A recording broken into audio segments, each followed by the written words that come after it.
আমার ছোটোবেলার কথা বলতে গেলে অনেক কিছুই বলতে হয়। আমার জন্ম এখনকার যাকে আমরা বাংলাদেশ বলি পূর্ব বাংলার গোপালগঞ্জের সাতপাড় গ্রামে। তো জন্মের অব্যবহিত পরেই মানে 5 মাস বয়সে মায়ের কোলে চড়ে চলে আসি। এখানে এসে বর্ধমানের কাকসা ট্রানজিট ক্যাম্পে আমাদের ঠাঁই হয়। সেখানে অনেক স্মৃতি আছে, অনেক দিন সেখানে থাকতে হয়েছিল। এই ট্রানজিট ক্যাম্পগুলোতে তখনকার উদ্বাস্তু মানুষদের যে কি দুঃসহ অভিজ্ঞতা, বছরের পর বছর পড়ে থাকতে হতো। এখন আমরা জানি যে এই যে মাঝে মাঝেই সবথেকে বেশি তাপমাত্রা গলসি, কাকসা ইত্যাদির নাম উঠে আসে, ওইখানেই তাঁবুর নিচে আমাদের থাকতে হতো। অসম্ভব গরম, শ্যামল সবুজ বাংলাদেশের মানুষেরা এসে সেই পাথুরে জমি, তার উপরে তাঁবু, অসম্ভব গরম, বছর পর বছর সেখানে থেকে যাচ্ছে। আমি ওই ছোটোবেলা থেকেই ওখানে হামাগুড়ি দেওয়ার বয়স থেকে হাঁটার বয়স অবধি প্রায় ওখানে আমরা ছিলাম। আমার এই হামাগুড়ি যখন দিতাম, আমার হাঁটুতে পাথরের কুচিগুলো, ছোটো ছোটো পাথর, কোনো পাথুরে মাটি তো পাথরের কুচিগুলো ঢুকে যেত। এবং যখন আমি অনেকটা বড় হয়েছি তখনও আমার হাঁটুতে ওই কালো কালো দাগগুলো, ওই ছিদ্র হয়ে যেত, হয়তো রক্তও ঝরতো, তার কালো কালো দাগগুলো ওখানে, ওই ঘায়ের দাগগুলো ওখানে পায়ে হাঁটুতে ছিল। অনেক স্মৃতি আছে সেখানে। আমার অব্যবহিত মানে পূর্ববর্তী আমার দাদা জ্যোতিষী, তার জন্ম ছক গণনা করে বলেছিল যে অসম্ভব প্রতিভাবান এই ছেলেটি হবে যদি বেঁচে থাকে। যদি বেঁচে থাকে তাহলে সে রবীন্দ্রনাথের মতো একজন প্রতিভাবান মানুষ হবে। তো সেই জন্যে তার নামও রাখা হয় রবি, অর্থাৎ রবীন্দ্রনাথ ঠাকুর। তো সে কিন্তু 7-8 বছর বয়সেই মারা যায় ওইখানেই। এবং তার অদ্ভুত ব্যাপার, জ্যোতিষী বলেছিল যে জলে ডুবে মারা যেতে চান্স আছে, এবং সে ওইখানে জলে ডুবেই মারা যায়। তো তারপরে আমরা আবার পূর্ববাংলায় ফিরে যাই, কারণ ওইখানে ওই পুনর্বাসনহীন অবস্থায় বাবা থাকতে চাইলেন না। ফলে এবার চেষ্টা করলেন যে বাংলায় ফিরে গিয়ে কিছু টাকা পয়সা এনে এখানে যদি কোনোভাবে দাঁড়ানো যায়, কিছু করা যায় নিজের মতো করে। সরকারি অব্যবস্থার প্রতি আর কোনো আস্থা রাখা গেল না। তো বাবা চলে এলেন আবার পূর্ববাংলায়, বছরখানেকের মতো সেখানে ছিলেন। ইতিমধ্যে মায়ের আবার টিবি রোগ ধরা পড়ে। তো ফলে আসতেই হলো। আসার অভিজ্ঞতাটা খুবই মানে যন্ত্রণাদায়কই বলবো। আমরা একটা, আমার মনে পড়ে তখন আমি একটু বড় হয়েছি, তো গরু গাড়িতে করে আসছিলাম রাত্রেবেলা, বোধহয় নাবারণ টাবারণের ওটা জায়গা থেকে গরু গাড়ি ঠিক করা হয়, বর্ডার অবধি পৌঁছে দেবে। তো গরু গাড়িতে আমি শুয়েছিলাম, আমার মাথার নিচে একটা ছোট্ট বালিশ ছিল, সেই বালিশে মায়ের কিছু গহনা হয়তো ছিল। আর রাত্রেবেলা একদল মানুষ এসে সেই গরু গাড়িটা আটক করে এবং আমার ওই মাথার নিচ থেকে বালিশটা তুলে নেয় তারা, ছিঁড়ে ওর মধ্যে যা ছিল টিল সব নিয়ে নেয়। তো প্রায় আবার নিঃস্ব অবস্থায় আবার ভারতবর্ষে প্রবেশ করি আমরা। তারপরে বাবা আমাদের মামার বাড়িতে রেখে এখনকার ঘোষপুর, যেটা মসলন্দপুর, এবং গোবরডাঙ্গা থেকে যমুনা নদী যেটা এলো, ওর ঠিক পাশেই কাছেই মামাবাড়ি। দাদু ছিলেন, দিদিমা ছিলেন, ওদের কাছে আমাকে এবং আমার বোনকে, মাকে রেখে বাবা আবার ভাগ্যান্বেষণে বেরিয়ে পড়েন যে কোথায় কীভাবে সেই সময় উদ্বাস্তু মানুষের যে জীবন সংগ্রাম, তাকে কোথাও দাঁড়াতে হবে নিজের পায়ে। তিনি ডাক্তারই জানতেন, তার একটা রেজিস্ট্রেশন নাম্বারও ছিল। তো তিনি সেইটাকে অবলম্বন করে কোথাও হাবড়া থানার মধ্যে শেষ অবধি কুমড়া গ্রামে তিনি একটা ঠাঁই করেন। আমি এবং আমার বোন ঘোষপুরেতে মামার বাড়িতে দাদুর কাছে, মামাদের কাছে আমরা মানুষ হতে থাকি। ইতিমধ্যে মায়ের যে বললাম টিবি হয়েছিল, সেটার অন্তত বাড়বাড়ন্ত হয়। ফলে মাকে তখন কাঁচরাপাড়া টিবি হসপিটাল কেবল গড়ে উঠেছে, সেখানে মাকে ভর্তি করেন আমার বড় মামা। তিনি ছিলেন WBCS, এবং ওই প্রথম দিককার, মানে আমাদের মধ্যে একদম প্রথম দিকে যারা WBCS, তার মধ্যে আমার মামা একজন। তো তিনি তিনি তখন পশ্চিম দিনাজপুরের বোধহয় বিডিও ছিলেন। তিনি এসে ওনার বোনকে ভর্তি করেন এখানে।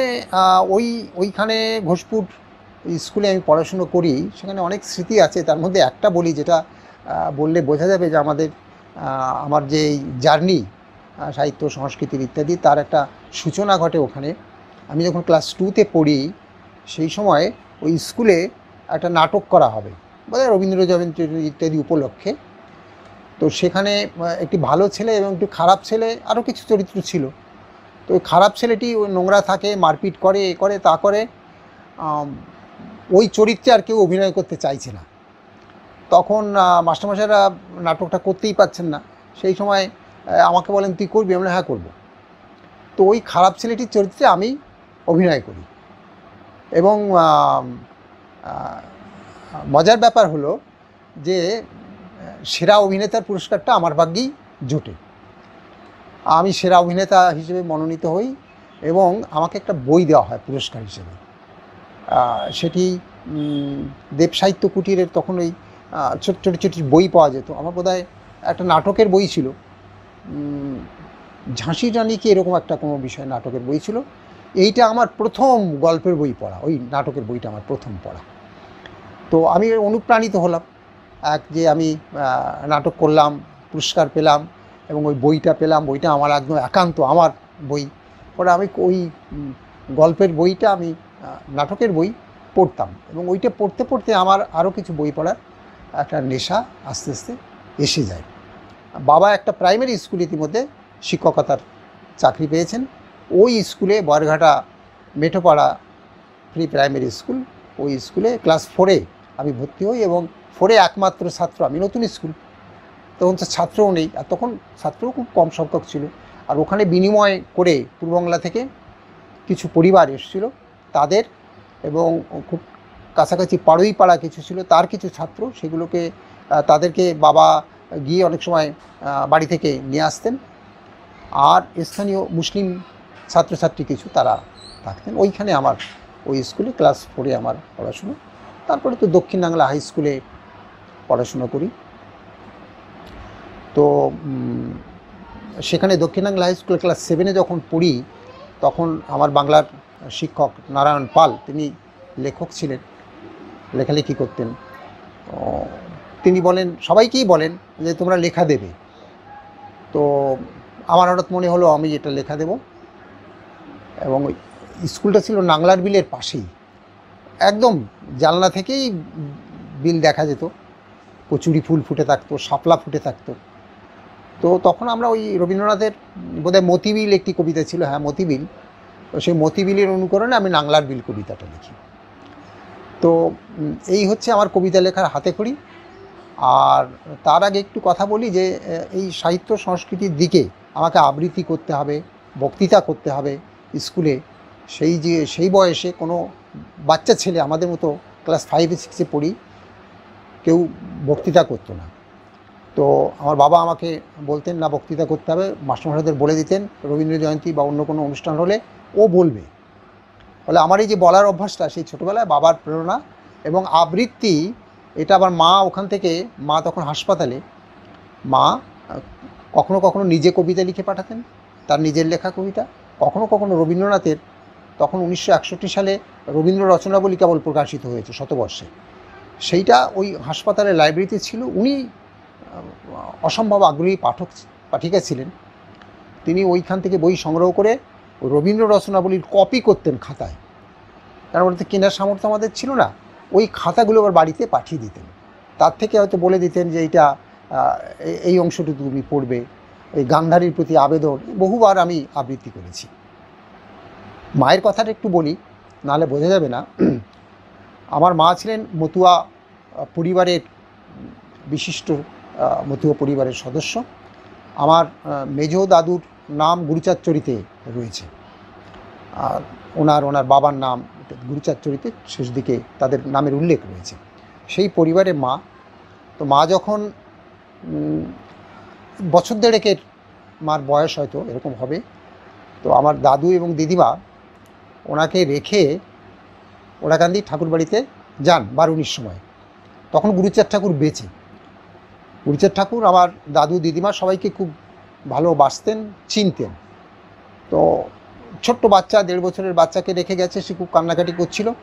তো ওরা বললেন না আমরা যাবো আসবো, আর ওখান থেকে প্রায় 10 কিলোমিটার দূর, বাচ্চাটাকে কীভাবে নিয়ে যাবে দলের সঙ্গে, নিয়ে যায়নি। যখন নমস্কার করতে গেছে গুরুচাঁদ ঠাকুর বললেন যে তোদের নমস্কার আমি নেব না। কেন বাবা? বললো যে আমার সেই ভক্ত আসতে চেয়েছিল, তোরা তাকে আনলি না, সে এত কান্নাকাটি করলো, তোরা তাকে বাড়িতে রেখে আসলি, যা তাকে নিয়ে আয়। তখন কেশব গোসাই নামে এক মতুয়াদের একজন খুব বড় নামকরা গোসাই ছিলেন, তিনি ওই আমার মার আবার মামা হতেন সম্পর্কে।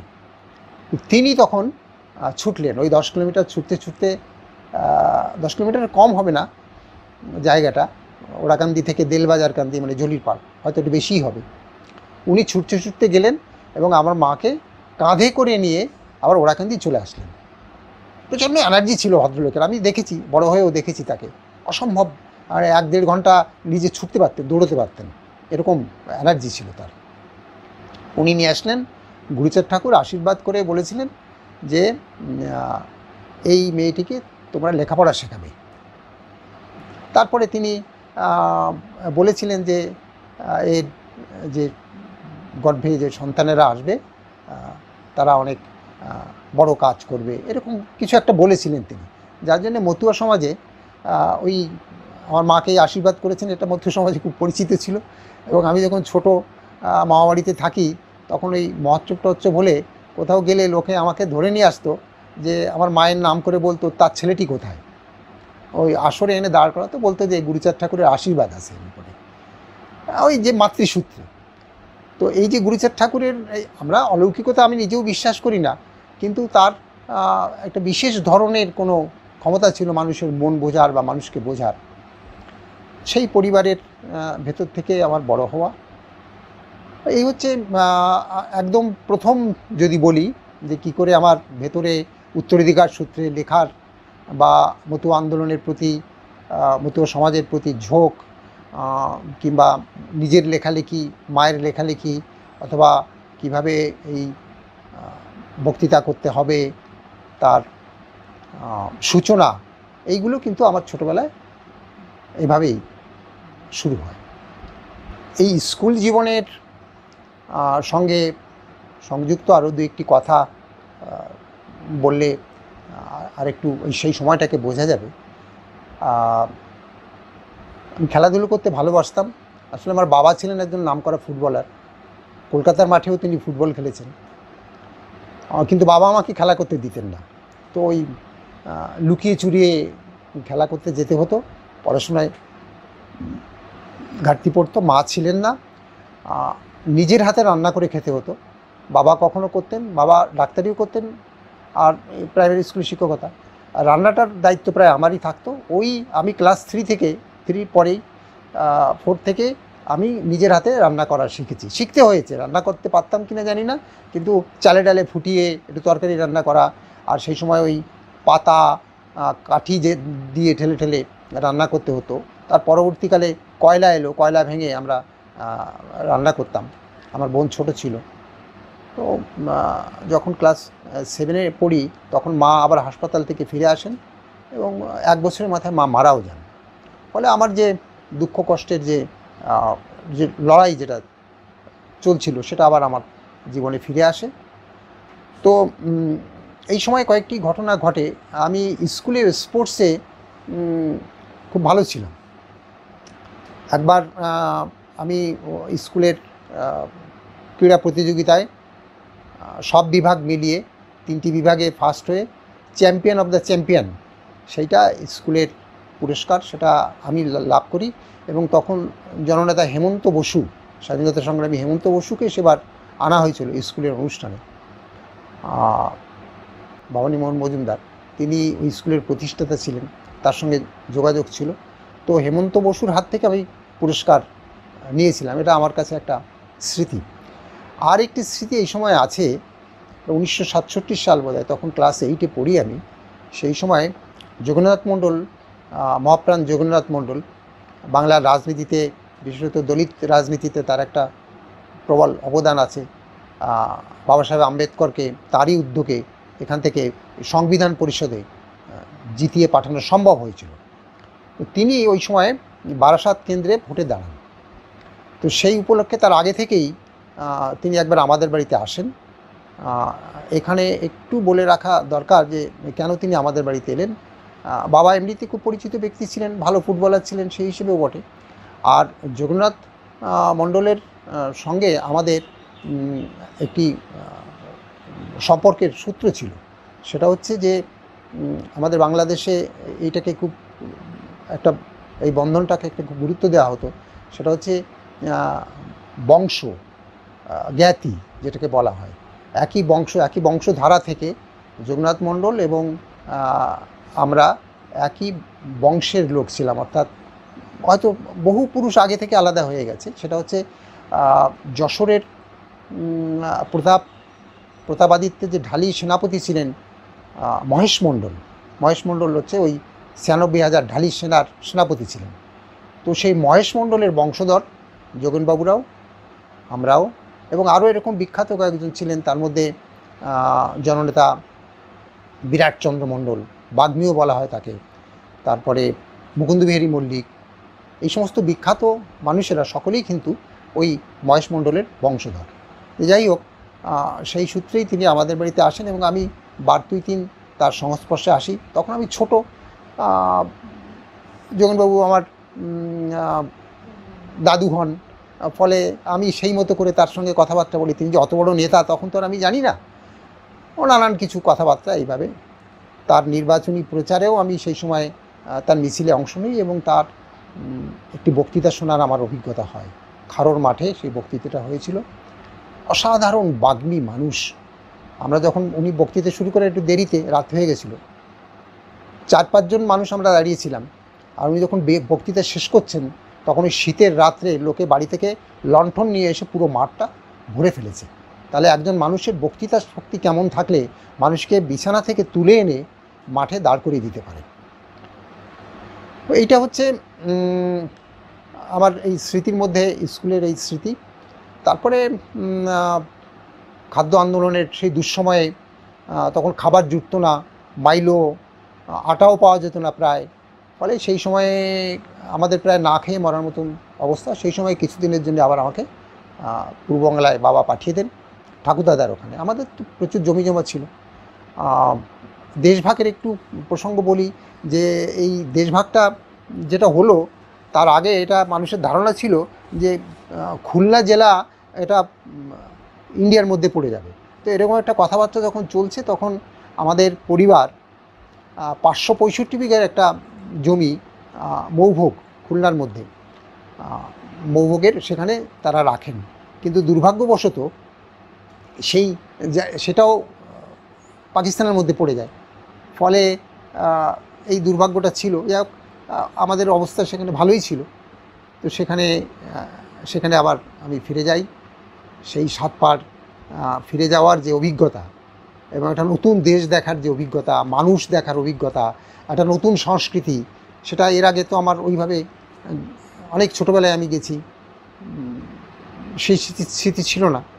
তো এই যে আমি তখন 9-এ পড়তে যে আমাকে যেতে হলো, এই যে দেখার অভিজ্ঞতা, এই যে মানুষগুলোকে সেখানে থাকা, তাদের ভালোবাসা, তাদের সংস্কৃতি, এইটা কিন্তু পরবর্তীকালে আমি যখন এই গল্প উপন্যাস লিখব তখন এই স্মৃতিগুলো, এই অভিজ্ঞতাগুলো আমাকে ভীষণভাবে আমার কাজে লেগেছিল। তো যাই হোক, একটা এই যে অঞ্চলে আমরা বসবাস করতাম সেই অঞ্চল যেমন উদ্বাস্তু মানুষেরা ছিল, স্থানীয় মুসলিম মানুষেরা ছিল, আদিবাসী মানে যেমন ছিল, পাড়ুই, বাগদি কমিউনিটির স্থানীয় ঘোষ ইত্যাদি ছিল। তো প্রথম দিকে একটা সমন্বয়ের তো অভাব ছিলই। 70-এর দশকে যখন এই নকশাল মুভমেন্ট ইত্যাদি চলছে তখন এই হাবড়ার এলাকা, সেইটা একটা ওই এলাকাটা বিশেষভাবে পুলিশের কাছে চিহ্নিত হয় এবং সেখানে যুব সম্প্রদায়ের সঙ্গে যারা বয়স্ক তাদের মধ্যে একটা দূরত্ব তৈরি হয়ে যায়। তো এর ফলে কি হয় যে আঞ্চলিক নানান গোলমালের সূত্রপাত হয়। তখন ওখানে বিভিন্ন ক্লাবগুলো কেউ কারুর নেতৃত্ব মানে না, নিয়ন্ত্রণ মানে না, ফলে পারস্পরিক মারামারি, গণ্ডগোল ইত্যাদি লেগেই থাকতো, বোমাবাজি এ সমস্ত লেগে থাকতো। আমাদের ওই অঞ্চলে 22টি ক্লাব ছিল। তো একটা ক্লাবের ছেলেরা আর একটা জায়গায় যাচ্ছে, তাদের ধরে মারা হচ্ছে, আবার এরা যাচ্ছে, ওদের মারা হচ্ছে ইত্যাদি, এরকম ব্যাপার ট্যাপার ছিল। তো অঞ্চলটা এমনিতেই ভীষণভাবে এমনি পশ্চাৎপদ অঞ্চল, তারপরে এই নিজেদের মধ্যে আত্মকলহের ফলে আরও একটা ভয়ঙ্কর পরিস্থিতির মধ্যে পড়ে। এই সময়টাতে আমরা একটু আগেই আমরা ওই তরঙ্গ সাহিত্যবর্ষ শুরু করেছি। অল্প কয়েকজন মানুষ, হয়তো 10-12 জন মানুষ, সেখানে আমরা ওই আমার শ্রদ্ধেয় শিক্ষক নারায়ণ পালকে কেন্দ্র করে বন্ধু মনোরঞ্জন নট্ট, সুনীল মণ্ডল, এরা সবাই মিলে আমরা সাহিত্য চর্চার জন্যে ওই তরঙ্গ সাহিত্য গোষ্ঠী আমরা দক্ষিণ বাংলা হাই স্কুলে মাসে একদিন বসতাম, সাহিত্য আলোচনা করতাম। কিন্তু আমার মনে হলো যে এই অঞ্চলের যে পরিস্থিতি, তাতে যদি আমরা কোনো ভূমিকা না রাখতে পারি তাহলে যুব সমাজ একেবারে ধ্বংস হয়ে যাবে। তখন আমি নিজে উদ্যোগ নিয়ে কুমড়া অঞ্চল স্পোর্টস অ্যাসোসিয়েশন এটা গঠন করি। আমার একটা সুবিধে ছিল এই যে লেখালেখির সূত্রে, নাটক করার সূত্রে এবং খেলাধুলো তো অবশ্যই সূত্রে একটা পরিচিতি ছিল এবং সবার কাছে একটা ভালো লাগার বিষয় ছিল। ফলে সবাই আমার অনুরোধটা মানলেন। তো আমি ওই 22টি ক্লাবকে বোঝাতে সক্ষম হলাম যে নিজেরা মারপিট করার থেকে আমরা যদি সুস্থ প্রতিযোগিতা, সাংস্কৃতিক প্রতিযোগিতা, নাটক, খেলাধুলো এর ভিতর দিয়ে যদি আমরা এগোই তাহলে সবারই আমাদের উপকার হবে। তো সেইভাবে সবাই মেনে নিল। আমরা খেলাধুলোর লিগ শুরু করতে পারলাম, ফুটবল লিগ হলো, ক্রিকেট লিগ হলো, একাঙ্ক নাটকের প্রতিযোগিতার ব্যবস্থা হলো। এর ভিতর দিয়ে কী হলো যে একটা ছেলেমেয়েদের মধ্যে একটা অন্য প্রেরণা এলো এবং খেলাধুলোর চর্চার জন্যে গোটা অঞ্চলে ছেলেমেয়েরা রাস্তায় নেমে এলো। তারা ভোর রাত্রে উঠে রাস্তা ছুটতে লাগলো। তো এর ফলে পরবর্তীকালে প্রচুর ছেলেমেয়ে এই খেলাধুলার সূত্রে তারা ফিজিক্যাল এডুকেশনের শিক্ষক হিসেবে অথবা কেউ অন্য অন্য ক্ষেত্রে চাকরি পেতে যেমন সুবিধা হয়েছে তাদের, তেমনি আমার ওই অঞ্চলের ছেলেমেয়েরা তখনকার যুব উৎসবে হাবড়া, অশোকনগর, গোবরডাঙ্গা, এইটা আমাদের এই একটা অংশ, এরা ছিল এই অংশের মধ্যে। তার মধ্যে ওই অখ্যাত গ্রামের বা অঞ্চলের ছেলেমেয়েরা পুরস্কার জিতে নিয়ে এসছে। এটা খুব সহজ কথা ছিল না, কিন্তু সেটা আমরা করতে পেরেছিলাম। তো এইভাবে আঞ্চলিক উন্নয়ন এবং সংহতি আর বয়স্কদের সঙ্গে তরুণদের একটা সমন্বয়, এটা বলা যায় যে একদম প্রথম যৌবনে এইটা একটা বড় কাজ করা গেছিল এবং তার প্রভাব পরবর্তীকালে নানানভাবে ওই অঞ্চলের জীবনে এটা পড়েছে। সাম্প্রদায়িক সম্প্রীতি বলি, খেলাধুলো বলি, নাট্যচর্চা বলি, সাহিত্যচর্চা বলি, নানানভাবে এর প্রভাবটা পড়েছিল।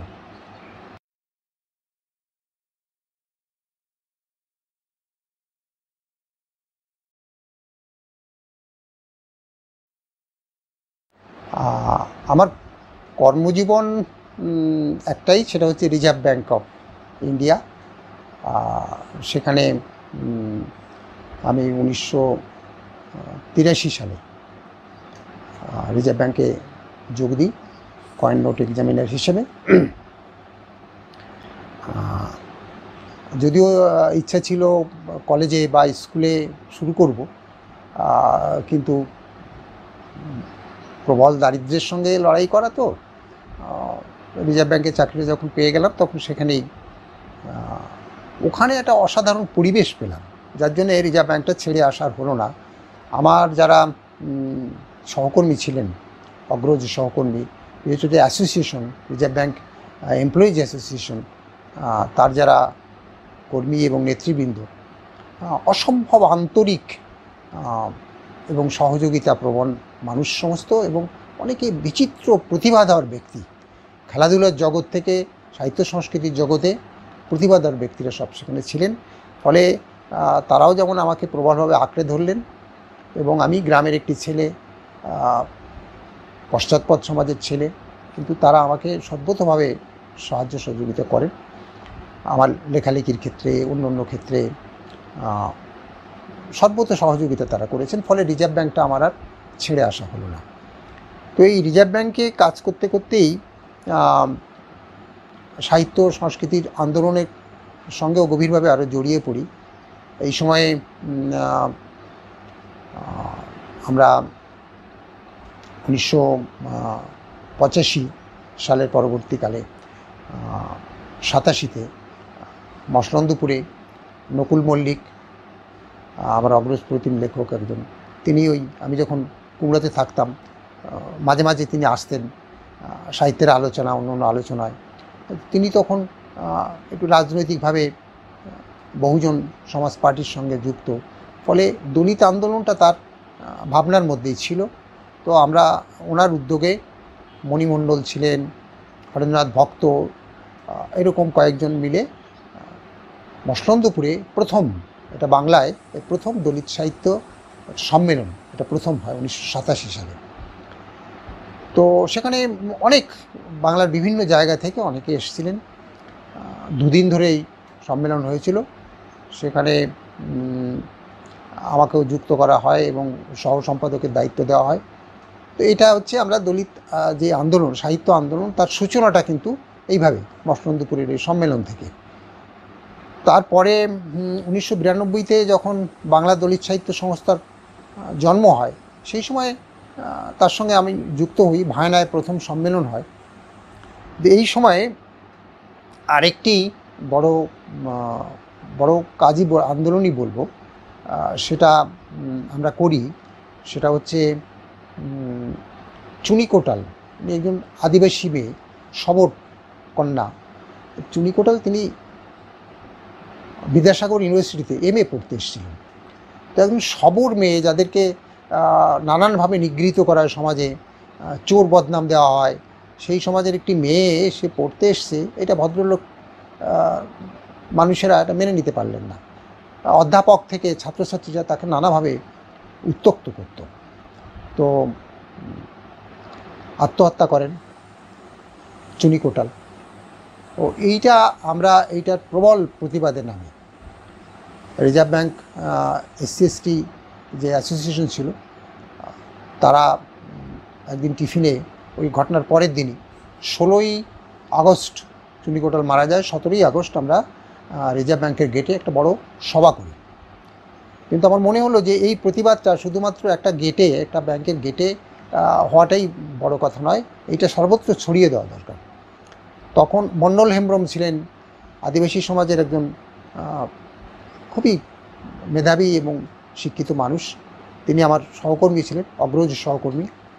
তিনি, আমার আর এক বন্ধু লেখালেখি করেন, তিনিও, শ্যামল প্রামাণিক, এরকম কয়েকজন। আর এর সঙ্গে সঙ্গে আমরা পরবর্তীকালে গোপাল বিশ্বাস ব্যাংকে চাকরি করত, পাঞ্জাব ন্যাশনাল ব্যাংকে, সুকৃতি বিশ্বাস ইউনিয়ন ব্যাংকে চাকরি করত, নারায়ণ বিশ্বাস ও ছিল হচ্ছে GPOতে। তো এদেরকে আমি একসঙ্গে যুক্ত করে আমরা সিদ্ধান্ত নিই যে আমরা কলকাতার বিভিন্ন মোড়ে মোড়ে এইটার প্রতিবাদ জানাবো এবং এটা একটা আন্দোলন সংগঠিত করবো। মানে এরকম একটা জিনিস, এরকম দলিত আদিবাসীর প্রতি এরকম অত্যাচার পশ্চিমবঙ্গে হবে, এটা আমরা মেনে নেব না। ফলে আমরা ওই আগস্ট থেকেই প্রতি শনিবার, তখন অর্ধেক অফিস হতো, অর্ধ দিবস, তারপরেই আমরা হয়তো কখনো শিয়ালদা, কখনো হাওড়া, কখনো ধর্মতলা, কখনো বউবাজার ইত্যাদি জায়গায় মাইক টাঙিয়ে আমরা বক্তৃতা করতাম, প্রতিবাদ করা হতো। তার সঙ্গে পশুপতি মাহাতো, তিনিও আদিবাসী সমাজের একজন মানুষ। তারপরে আরও কয়েকজন ছিলেন আদিবাসী সমাজের, সাঁওতাল সমাজের, তারা আমাদের সঙ্গে যোগ দেন। অল্প কয়েকজন মানুষ, হয়তো 7-8 জন মানুষ আমরা দাঁড়িয়ে এই আন্দোলনটা পরিচালনা করি। প্রায় নভেম্বর-ডিসেম্বর অবধি আমরা সমানে এটা চালিয়ে যাই। মহাশ্বেতা দেবী একসময়, যখন আমরা রাজভবনের সামনে একটা ধর্নার আয়োজন করি, সেখানে মহাশ্বেতা দেবীও এতে অংশগ্রহণ করেছিলেন। যাই হোক, সেটা আলাদা ব্যাপার। তারপরে মেদিনীপুর বিশ্ববিদ্যালয়ে একটা বিক্ষোভ আন্দোলনের ব্যবস্থা করা হয়। আমি সেদিন যেতে পারিনি, অফিসে চাকরি করতাম, তো সব কাজ করা সম্ভব হতো না। তো এইভাবে এই আন্দোলনটাকে, চুনি কোটালের এই আন্দোলনটাকে আমরা বাংলায় একটা মোটামুটি যারা চাকরিজীবী অথবা কলকাতায় আসা যাওয়া করেন সেই মানুষদের কানে এটা দিতে পারি। পরবর্তীকালে আমরা এই মানুষদের সঙ্গে নিয়েই শিয়ালদাতে আরেকটু পরে, সম্ভবত 96, এই সময়টাতে আমরা কলকাতায় 7 দিনের অনশন আন্দোলন পরিচালনা করা হয় শিয়ালদাতে।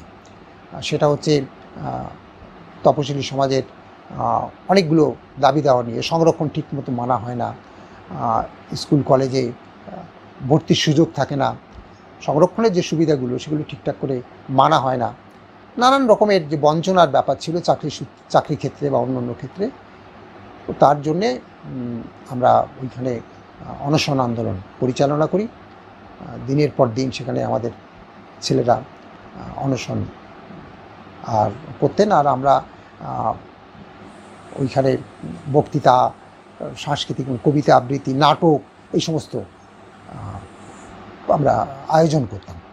তো এটা প্রবল সাড়া পড়েছিল। এবং পরে পশ্চিমবঙ্গ সরকার, তখন বাম সরকার, তারা একটা কমিশন বসান, বাসুদেব বর্মনকে দায়িত্ব দিয়ে। ওটাকে বর্মন কমিশন বলা হয়, যিনি পরবর্তীকালে অনেক বেশ কিছু সুপারিশ করেন। আজকের এই যে নানান সুযোগ সুবিধা, সংরক্ষণ ক্ষেত্রে যে সুযোগ সুবিধা, কারা কতটুকু ছাড় পাবে, কিভাবে পাবে, তার সুরাহা খানিকটা পরিমাণে সেখানে করা যায়। এই ছিল আমার কর্মজীবন। এবং তার সঙ্গে সঙ্গে যে লড়াইয়ের যে জায়গাটা, সাহিত্য চর্চাটা তো ছিলই। কলেজ লাইফেই আমি একটা গল্পে লিখে পুরস্কার পাই। সেটা সারা বাংলা গল্প প্রতিযোগিতা ছিল, দক্ষিণ 24 পরগনা সংস্কৃতি পরিষদ আয়োজন করেছিল। কিন্তু ছাত্র হিসেবে আমি গল্পটা জমা দিই ছাত্রদের গ্রুপে, কিন্তু কলেজ থেকে যে একটি সার্টিফিকেটের সঙ্গে জমা দিতে হবে আমার জানা ছিল না। ফলে ওরা সাধারণ বিভাগে পাঠিয়ে দেয় এবং আমার গল্পটা সাধারণ বিভাগেই প্রথম হয়। তো সেটা 1976 সাল। তো ফলে ওই একটা প্রেরণা সেটা ছিল। তারপরে যখন আমি বললাম যে অফিসে গেলাম, অফিসের আমার যারা সহকর্মী ছিলেন তারা প্রবলভাবে উৎসাহিত করেন। ওখানে অফিসে রবীন্দ্র জয়ন্তী বা বিভিন্ন অনুষ্ঠান হতো, তাতে সাহিত্য প্রতিযোগিতা হতো। তা আমি বহুবার সেখানে পুরস্কার পেয়েছি, প্রবন্ধে, কবিতায়, ছোটো গল্পে ইত্যাদি। তারপরে আরও অনেকগুলো, বিশেষত পথসংকেত পত্রিকা একটা গল্প প্রতিযোগিতার আয়োজন করতো, সেখানেও সারা বাংলা গল্প প্রতিযোগিতা, সেখানেও প্রথম পুরস্কার পাই। তো এইভাবে অনির্বাণ দত্ত নামে আমার একজন সিনিয়র ছিলেন, তিনি এই গণতান্ত্রিক লেখক শিল্পীর সঙ্গে একজন রাজ্য কর্মকর্তা ছিলেন। প্রবলভাবে তিনি আমার পাশে দাঁড়িয়েছেন, সাহায্য করেছেন। তারপরে আমরা একদিকে যেমন বাংলা দলিত সাহিত্য সংস্থা তৈরি হলো 1992 সালে, তার যে পত্রিকা চতুর্থ দুনিয়া, সেই পত্রিকার সম্পাদনার সঙ্গে যুক্ত হলাম। প্রথম দিকে সম্পাদক হিসেবে আমার নাম থাকতো না, আমি সেটা চাইও নি, কিন্তু সমস্ত কাজ নেপথ্য থেকে একটা বড় কাজ আমাকে করতে হতো। অচিন্ত্যবাবু থাকতেন, মনোহরবাবু থাকতেন, তো আমাকে একটা বড় কাজ করতে হতো। আর পরবর্তীকালে এই পত্রিকার অনেকগুলো উল্লেখযোগ্য সংখ্যা, যেটা দলিত সাহিত্য আন্দোলনের ক্ষেত্রে যে একটা শোরগোল পড়ে বাংলায়, সেটা এই চতুর্থ দুনিয়ার এই উদ্যোগের ফলেই সম্ভব হয়। এবং আমরা তখন প্রতিটি জেলায়, অনেকগুলো জেলায় আমরা প্রতি বছর 2 দিনের সম্মেলন করতাম। 25শে ডিসেম্বর এবং 26শে ডিসেম্বর বাংলা দলিত সাহিত্যের জেলা সম্মেলনগুলো হতো, মানে রাজ্য সম্মেলন বিভিন্ন জেলায় হতো। তো আমরা অনেক করেছি, মানে পুরুলিয়াতে, হুগলিতে, 24 পরগনায়, নদিয়া, দক্ষিণ 24 পরগনা, মালদাতে, মুর্শিদাবাদে, নদিয়াতে সূচনাই হয়েছিল, নানান জায়গায় আমরা করেছি। এটা প্রবল একটা ঢেউ উঠে আসে মানুষের মধ্যে, অধিকার বোধ এবং এই বৈষম্যের বিরুদ্ধে, ঘৃণার বিরুদ্ধে, অস্পৃশ্যতার বিরুদ্ধে, অধিকারহীনতার বিরুদ্ধে মানুষ কলম ধরতে শুরু করে, মানুষ সোচ্চার হতে শুরু করে। ফলে পশ্চিমবঙ্গের রাজনৈতিক ক্ষেত্রেও এক ধরনের জাগরণের সূচনা ঘটে। এই হচ্ছে আমার একই সঙ্গে আমার কর্মজীবন এবং তার সঙ্গে আমার যে সাহিত্য জীবন, আন্দোলনের জীবন পাশাপাশি চলতে শুরু করে। এইটা মোটামুটি একটা পর্ব আর কি।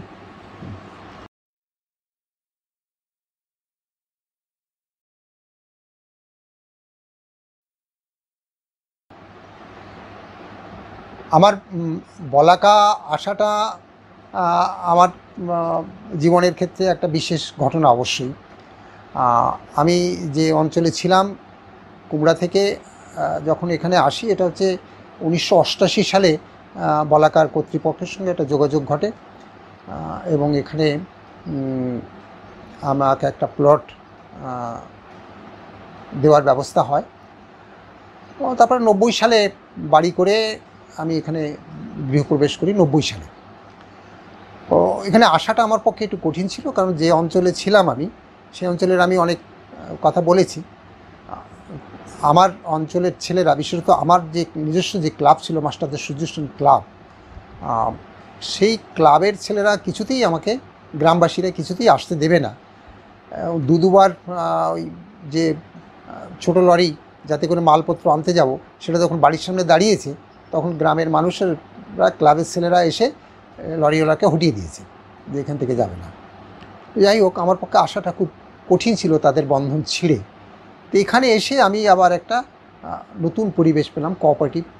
প্রত্যেকের সঙ্গে প্রত্যেকের একটা সৌহার্দ্যপূর্ণ সম্পর্ক। যদিও প্রথম দিকে কিছু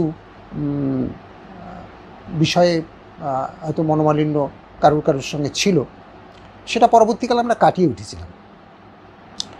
তো এখানে আসার পরে তখন রত্নেশ্বর সরকার ছিলেন, মণিমোহন মণ্ডল ছিলেন, হরেন্দ্রনাথ মণ্ডল সিনিয়র যিনি, এরা সব ছিলেন, অমল বিশ্বাস, কুমুদরঞ্জন বিশ্বাস ছিলেন। কুমুদা আমাকে এখানে আনার পেছনে কুমুদার একটা ভূমিকা ছিল, এবং প্রমথরঞ্জন বিশ্বাস, সুধাংশু বিমল দাস, এদেরও একটা ভূমিকা ছিল।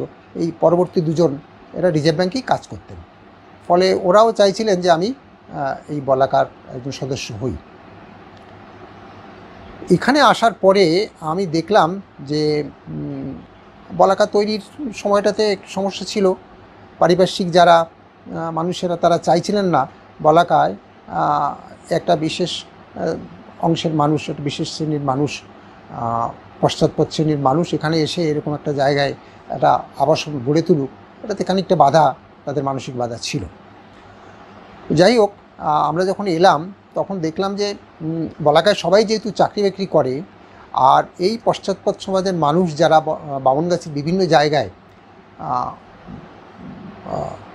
ছড়িয়ে ছিটিয়ে আছেন, কুলবেড়িয়া বলি, সরণি বলি, কি বড়পোল, এই জায়গাগুলো বলি, বৈশালী তখনও গড়ে ওঠেনি, অল্প অল্প, তাদের সঙ্গে আমাদের ঠিক সেই অর্থে কোনো যোগাযোগ ছিল না এখানকার। এরা চাকরি বাকরি করতেন, এসে বাড়িতে ঢুকে পড়তেন, বলাকা নিয়েই ব্যস্ত থাকতেন। তো আমার মনে হলো যে এটা ঠিক নয়। আর আমি তো ওখানে অঞ্চলে কাজ করেছি, গোটা অঞ্চলটাই আমার ক্ষেত্রভূমি ছিল, কাজের ক্ষেত্র। ফলে এখানে আমার মনে হলো এখানে কিছু কাজ করা দরকার। এই যে বিচ্ছিন্নতা, এটা ঠিক নয়। ফলে তখন বিএসএফের বড় কর্মকর্তা ছিলেন শৈলেন্দ্রনাথ বিশ্বাস। তো শৈলেন্দাকে নিয়ে, মণিদাকে নিয়ে কয়েকবার আমরা বিভিন্ন জায়গায় গেলাম, সরণিতে গেলাম, বড়পোলে গেলাম। কিন্তু তারা, আমরা যেহেতু চাকরি বাকরি করি বাবু ক্লাসের এরকম মনে করে, তারা আমাদের সঙ্গে একটু দূরত্ব রচনা করতেন, যে বিশ্বাস করতে পারতেন না যে বাবুরা আমাদের মাঝখানে আসবেন। ভাবতেন কোনো রাজনৈতিক উদ্দেশ্য নিয়ে আমরা গেছি।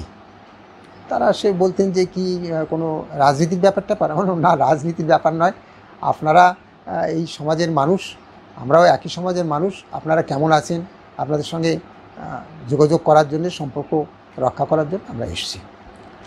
যাই হোক, তারপরে একটা হরিচাঁদ মিশন নামে একটা মিশন আমরা এখানে তৈরি করি।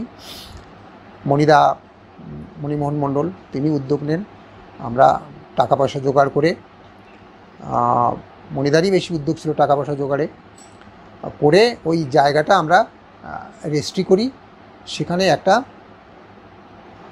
স্কুল তৈরি করি, অবৈতনিক স্কুল, যা আমাদের এই যে রেল লাইনের পাশে যে ছেলেমেয়েরা থাকে যারা পড়াশুনোর সুযোগ পায় না, তাদের দিয়ে বিড়ি বাঁধানো হয়, অন্য অন্য ছোটো ছোটো কাজ করানো হয়। তো আমরা ওইখানে ঘুরে ঘুরে আমরা বললাম যে এই ছেলেমেয়েদের স্কুলে পাঠাতে হবে, হরিচাঁদ মিশনের নামে এই স্কুলটা। তো এবং সেখানে শিক্ষকের যে বেতন সেটাও আমরা কয়েকজন চাঁদা দিয়ে সেই বেতনটা আমরা দিতাম। বেশ কিছুদিন চলেছিল, কিন্তু ওই যে মানুষেরা, তাদের কানে কেউ কেউ এরকম বুদ্ধি দিয়েছে যে তোমাদের ছেলেরা তো কিছু আয় করছে, এই দেখো এই বাবুরা এসে, তোমাদের দুটো পয়সা হয়, এই বাবুরা এসে সেটা বন্ধ করে দিচ্ছে, ওর থেকে বিড়ি বাঁধলে তো তোমার দুটো পয়সা হতো, ছেলেটা ওই স্কুলে গিয়ে যাচ্ছে, কী কাজ হচ্ছে। যাই হোক, এরকম বাধার সম্মুখীন আমরা হয়েছি। বছর দুয়েক চলেছিল, তারপরে ওটা চালানো গেল না। তখন আমরা বলাকা স্কুলের উপরে জোর দিয়েছি এবং আমরা বলাকা স্কুলেও চেষ্টা করেছিলাম যে এই সমস্ত যারা এই গরিব শ্রেণীর মানুষ বা পিছিয়ে পড়া সমাজের মানুষ, তারা যখন পড়তে আসবে এখানে তাদের জন্যে ফ্রি এবং হাফ ফ্রির ব্যবস্থা আমরা করব। সেটা বলাকা স্কুলেই আমরা তখন এটাকে অ্যারেঞ্জ করার চেষ্টা করি। এই সময়ে এখানকার যে সাংস্কৃতিক যে প্রয়াস, সেটা তখন খুব বেশি আমার চোখে পড়েনি। তখন শুভম সাংস্কৃতিক চক্র, সেটা সন্তোষ দে মশাই, তার বাড়িতে ছোটো ছোটো অনুষ্ঠান হতো, তো তার সঙ্গে আমার যোগাযোগ হয় এবং আমি বলি যে সন্তোষ দা ছিলেন সত্য বিশ্বাস নামে আরেকজন অগ্রজ প্রতিম ব্যক্তি ছিলেন, তো তাদের নিয়ে একটা নতুন করে আবার শুভম সাংস্কৃতিক চক্র গঠন করা হয়, তার গতি আনা হয়। তারপরে তো শুভম সাংস্কৃতিক চক্র অনেক কাজ করেছে, সাহিত্য সাংস্কৃতিক প্রতিযোগিতা থেকে বিভিন্ন জায়গায় ছেলেমেয়েদের নিয়ে যাওয়া, সঙ্গীত, নাটক, রক্তদান শিবির, মরণোত্তর দেহদান শিবির, কত কিছুই না আমরা তখন করতে পেরেছি শুভম সাংস্কৃতিক চক্র। তারপরে আরেকটা করা হয় তখন, এখানে দেখলাম যে স্টেশনে মনীষা নামে একটি দেয়াল পত্রিকার চোখে পড়তো, মাঝে মাঝে এক আধবার হয়তো বেরিয়েছে, সেটা ওইখানে ছিল। তো আমি খোঁজ করে এদের সঙ্গে যোগাযোগ করি এবং ওই বীরেশ রায় তখন চাকরি করে রাজ্য সরকারে, তখন ছাত্র, তো ওদের ডাকলাম, ওরা খুব উৎসাহী। তখন ওদেরকে আমি বললাম যে তোমাদের এই পত্রিকাটা দেয়াল পত্রিকা হচ্ছে, এটাকে ছাপানো পত্রিকায় প্রকাশ করতে হবে। ওরা খুব উৎসাহিত হয়। আমি চাইছিলাম যে একটা সাহিত্য গ্রুপ এখানে গড়ে উঠুক। এখানে ইন্দ্রনীল মুখোপাধ্যায় ছিলেন কবি, আমার খুবই আমার একজন অন্যতম পৃষ্ঠপোষক বলা যায়, বিপ্লব চন্দ্র এবং ইন্দ্রনীল মুখোপাধ্যায়। তো ইন্দ্রনীল মুখোপাধ্যায় বামনগাছি আসেন বলেও আমার বামনগাছি আসার একটা ঝোঁক ছিল। তো ইন্দ্রনীল দাকে নিয়ে পরবর্তীকালে আজিজুর রহমান যুক্ত হন। যাই হোক, আমরা এই যে মনীষা যে সাহিত্য সংগঠনটা, সেটা আমরা করতে পারি। আর বলাকার যে এই যে পরিধিটা ধীরে ধীরে বেড়ে গেল, পরবর্তীকালে আমরা এখানে সমাজ কল্যাণ সমিতি নামে একটি সমিতি, তখন কুমুদরঞ্জন বিশ্বাস সিনিয়র, তিনি তখন এখানে এসছেন, আরও অনেকে মিলে এই যে উদ্যোগটা বলাকা, যে আমাদের আরও কিছু সোশ্যাল কাজ করা দরকার, সামাজিক উন্নয়ন, স্কুলের মাধ্যমে অনেকটা কাজ করা যাচ্ছে, কিন্তু আমরা সামাজিক যে আরও কিছু আমাদের ভূমিকা রাখা দরকার, সেইটা মাথায় রেখে ওই বলাকা সমাজ কল্যাণ সমিতিটা আমার তৈরি করা হয়। বলাকার আরও কিছু অবদান আছে, সেটা আমি সংক্ষেপে বলি, না হলে বলাকার গুরুত্বটা বোঝা যাবে না। বলাকা আজকে এই যে দেশ জুড়ে যে সিএর বিরুদ্ধে যে আন্দোলন, নাগরিকত্ব হরণ করার বিরুদ্ধে যে আন্দোলন বা যে আইন, তার বিরুদ্ধে যে আন্দোলন, এইটার সূচনা কিন্তু হয় বলাকা থেকে। অনেকেই এটা জানে না, এবং বলাকার যারা পরবর্তী প্রজন্ম তারাও হয়তো এটা জানে না। মানে এইটা যখন 2003 সালে এটা যখন বিল হিসেবে আসে, তখন আমরা এটার বিপদ বুঝতে পারি এবং আমরা মনে করি জনমত তৈরি করা দরকার। তখন এই বলাকা থেকেই 10,000 হ্যান্ডবিল ছাপার পয়সা দিয়ে দেওয়া হয়েছিল এবং সেই হ্যান্ডবিলগুলো নিয়ে রত্নেশ্বর সরকার, উনি তো অ্যাডভোকেট ছিলেন, অমল কৃষ্ণ বিশ্বাস এবং আমরা বিভিন্ন জায়গায় বিভিন্ন পাড়ায় যেতাম, কখনো কখনো বিভিন্ন পথসভায় অংশ নিয়েছি এবং হ্যান্ডবিল বিলি করতাম, মানুষকে এই সম্পর্কে সচেতন করার চেষ্টা করতাম। তো এটা নিয়ে আমাদের এই প্রথম মুভমেন্টটা কিন্তু বলাকা থেকে শুরু হলো, বলাকার মানুষের সহযোগিতায়। আজকে গোটা ভারতবর্ষ এই আন্দোলনটা করছে, অনেক পরে 2019-এ এসে আন্দোলন শুরু করেছে, কিন্তু 2003 থেকেই বলাকাটা শুরু করে। এবং 2004-এ ঠাকুরনগরে একটা অনশন আন্দোলন হয়, এটা অনেকে জানে। অনশন আন্দোলনের সূচনা ঠাকুরনগরে, কিন্তু তার পরিকল্পনা কিন্তু আমার এই বাড়িতে বসেই হয়, এখানে বসেই হয়, বলাকাতেই বসেই হয়। এবং সেখানে একটা আমরা আন্দোলনের একটা রূপরেখা তৈরি করি। তারপরে যারা যেমনভাবে অংশগ্রহণ করতে পারে সেইটা আমরা এখান থেকেই তখন আদিত্য রায়, অমর বিশ্বাস, গৌরঙ্গ সরকার, নকুল মল্লিক, এরকম আরও অনেকে মিলে ঠাকুরবাড়িতে গিয়ে তাদেরকে কনভিন্স করা হয়। তো ঠাকুরবাড়ির সঙ্গে আমার যেহেতু একটু বেশি যোগাযোগ ছিল, গণপতিবাবু আমাকে খুব ভালোবাসতেন, এবং পিয়ের ঠাকুরের বড় ছেলে কপিল কৃষ্ণ ঠাকুর, একই আমার নামে নাম, ফলে একই নাম হয়, আমার প্রতি তার একটু ভালোবাসাও ছিল। তো তাদেরকে আমি বোঝাতে পারি, তারা আন্দোলনটাকে গ্রহণ করেন যে হ্যাঁ, এটা সাধারণ মানুষই ভুগবে, এবং এই সাধারণ মানুষের মধ্যে যেহেতু এই যে মতীয় সমাজের মানুষ তারাও বাদ যাবে না, সেহেতু তারা এই আন্দোলনে অংশ নেন। পরবর্তীকালে 2010 সালে ধর্মতলায় যে সম্মেলনটা হয়, বড় সমাবেশটা হয়, সেটারও কিন্তু উদ্যোক্তা মূলত আমরা বলাকার মানুষেরা তার একটা বড় অংশ নিয়েছে। এবং অনেকেই জানে না যে 28শে ডিসেম্বর সেই সম্মেলন মানে সমাবেশটা ধর্মতলায় হয়। সমস্ত রাজনৈতিক দলের নেতারা সেখানে ওই প্রথম, এই সমস্ত পশ্চিমবঙ্গের রাজনৈতিক দলেরা পরস্পরের মুখ দেখতেন না, কিন্তু ওই সম্মেলনে কিন্তু সবাই এসেছিলেন। আর পরের দিন বীণাপাণি দেবী, বড় মা যিনি, তাকেই বামনগাছিতে এনে সম্বর্ধনা দেওয়া হয়। এটা আগেই ঠিক ছিল যে ওইটা সমাবেশের পরে এই যে দেশ বিদেশ থেকে, বিভিন্ন রাজ্য থেকে যে উদ্বাস্তু মানুষেরা নেতৃত্ব আসবেন, তারা থাকবেন কিন্তু বামনগাছিতে, এটা ঠিক ছিল। এবং বামনগাছি তখন আমাদের এই যে ভবন, বলাকা ভবন তৈরি হয়ে গেছে। 200-250 মানুষকে আমরা এখানে রেখেছিলাম, আরও কিছু মানুষকে বিভিন্ন বাড়িতে আমরা ব্যবস্থা করে দিয়েছিলাম, তার খাওয়া দাওয়ার ব্যবস্থা সব বলাকার। বিশেষত হরেন্দ্রনাথ মণ্ডল, আমি বলতেই হবে হরেন্দার কথা, হরেন্দার ভূমিকার কথা, একটা বড় ভূমিকা ছিল। তো সেটা আমরা করি। এখানে বিভিন্ন রাজ্যের 200-250 মানুষ ছিলেন। পরের দিন বীণাপাণি দেবী আমার বাড়িতেই আসেন, এবং এই বলাকা স্কুল মাঠে একটা সভা হয়। সেই সভায় বীণাপাণি দেবীকে বামনগাছির পক্ষ থেকে এবং ওই যে বিভিন্ন রাজ্যের যে উদ্বাস্তু নেতারা আসছে তাদের পক্ষ থেকে সম্বর্ধনা জ্ঞাপন করা হয়। ফলে এই যে বলাকার যে একটা ভূমিকা এই আন্দোলনের ক্ষেত্রে, জনমত তৈরির ক্ষেত্রে, সেই ভূমিকাটা কিন্তু খুবই গুরুত্বপূর্ণ। এইটা পরবর্তী প্রজন্মের যারা, তাদের জানবার প্রয়োজন রয়েছে। আরও অনেকগুলো হয়েছে। আমরা মাতৃভাষা মিশন নামে একটা আন্দোলন শুরু করেছিলাম, যে বাংলা ভাষার যে অস্তিত্ব তার সংকটে। একদিকেই ইংরেজি শিক্ষা, সমস্ত ছেলেমেয়েরা ইংরেজি পড়ছে, কিন্তু বাংলা পড়ার সুযোগ থাকছে না। বাংলা সংস্কৃতি, বাংলা গান, সেটা যদি ভুলে যায় তাহলে বাঙালির অস্তিত্ব থাকে না। ফলে এই মাতৃভাষা মিশনের পথ চলা শুরু হয়, সেইটা আমাদের এই বলাকা ভবন থেকেই। এখানে আমরা প্রথম সম্মেলনটা করি।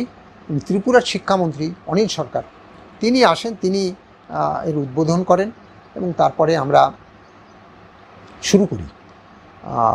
বলাকাতে যেমন এটা শুরু হয়, বামনগাছিতে অনুষ্ঠান করেছি, তারপরে আমরা বিভিন্ন জেলায়, বিভিন্ন গ্রামে গ্রামে গিয়ে অনুষ্ঠান করেছি। তখন আমাদের সঙ্গে আমাদের লোকসঙ্গীতটাও আমাদের একটা বড় অবলম্বন ছিল মানুষের কাছে পৌঁছবার। আজকে যে গঙ্গাধর এবং তুলিকা মণ্ডল, যারা সারেগামায় পরবর্তীকালে খুবই সফল পুরস্কার পেয়েছিল সফল হয়ে, তারা কিন্তু তখন আমাদের সঙ্গে খুব সহযোগিতা করেছিল। বহুবার আমার বাড়িতে তারা এসছে। তখন আমরা মাত্র তাদের 1000 করে টাকা দিতাম, সেই টাকাতেই তারা গান করতেন। তো এইভাবে মাতৃভাষা মিশন, সেই যে মুভমেন্টটা, সেটাও কিন্তু বলাকা থেকে শুরু হয়। বলাকার আর একটা ভূমিকার কথা না বললে আমার বলাটা অসম্পূর্ণ থেকে যাবে। সেটা হচ্ছে হরিচাঁদ ঠাকুরের যখন 200 বছর উদযাপন করা হবে, তখন আমি উদ্যোগ নিয়েছিলাম, ঠাকুরনগরেও চেষ্টা করেছিলাম, কিন্তু হতাশ হতে হলো। কি বাংলাদেশে কি ভারতবর্ষে কোথাও তেমনভাবে এটাকে করানো যাচ্ছিল না। তো ওই সময়টাতে আমি বাংলাদেশে যাই, হরিচাঁদ ঠাকুরের উপরে তার 200 বছর উপলক্ষে একটি গ্রন্থ প্রকাশ করার চেষ্টা করি। আমি বাংলাদেশে যাই তথ্য সংগ্রহের জন্য। তখন আমার মেয়ে কথাকলিও আমার সঙ্গে ছিল। তো সেটা এনে আমি একটা সংকলন করি। কিন্তু হরিচাঁদ ঠাকুরের 200 বছরে কোথাও একটা অনুষ্ঠান হবে না, মতুয়া সমাজের এই যে নিশ্চেতনা, এটা আমাকে খুব পীড়া দেয়।